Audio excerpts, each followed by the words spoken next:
આજ તો હર ઘરમાં સાફ સફાઈ ફૂલ બાકાજી ચાલતી હતી આપણને પણ કામ આવ્યું આપણને કુલર ખોલવાનું આપણે મીંડા કુલર ખોલવા પછી તો માંડ કુલર ખોલ્યું અંદર જોવો તો ખરા કેવું બગડેલું હોય તા તો આપણને ફોન કે તમારું એક પાર્સલ આવી તો વૈયા પાર્સલ લેવાનું પાર્સલ લઈને પછી વૈયા કરી ઘરે જઈને પાર્સલ બોક્સ ને તેમાંથી નીકળે કાઉ નાનકડું બેગ જે આપણે પેલા મગાવેલું હતું પછી તો લાગે તે આપણને ભોગતા આપણે દુકાને જઈને 2 મિનિટ વળી લઈ આવ્યા મેગી 2 મિનિટમાં ન બની પણ બની જાય પછી બેસી ખાવા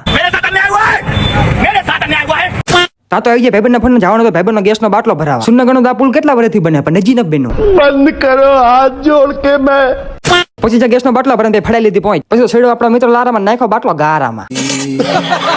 આપણા કુટુંબ નો કાતો જો એક જાલી હાલે તો જા પછી તો ગેસ નો બાટલો કુટુંબ થોડોક સામાન લઈને થઈ ગયા હાલતા પછી તો આપણે યાર ભાઈબંધ એટલે આપણે મૂંઝાણું જ નહીં આવતી નાસ્તો કરવા પછી તો ભાઈબંધ ના પૈસા નું ખાઈને થઈ ગયા હાલતા પછી તો આવતી આપણે ભાઈબંધ ના ઘરે જઈને આપણે કરવાનું થોડું કુટુંબ નું કામ કાજ તા તો વરસાદે બોલાવી હલકી બાકાજી કી પછી તો પાછી પી નાખી મફત ની ચા પછી તો ગેરેજ વાળો નવરો હતો ને આપણે હાથે ખોલવા માંડ્યા પછી તો જેવું તો આપણને થોડું ફાવે ખરાક તા ખોલી નાખ્યું બધું પછી તો હારે બદલાવાનું તો કુટુંબ નું લોહી આમ જોવો તો ખરા કેવું કારું થઈ ગયું નાખી દીધું પાછું નવું લોહી હા જોજો સારું હાલશે પછી તો આવતા થોડાક છાંટા વહી ગયા ઘર બાજુ એટલે તમે રોજ કેવાનું ફોલો કરવાનું ખબર ન પડતી આપણા મોટા થયા કે ના ફોલો આવે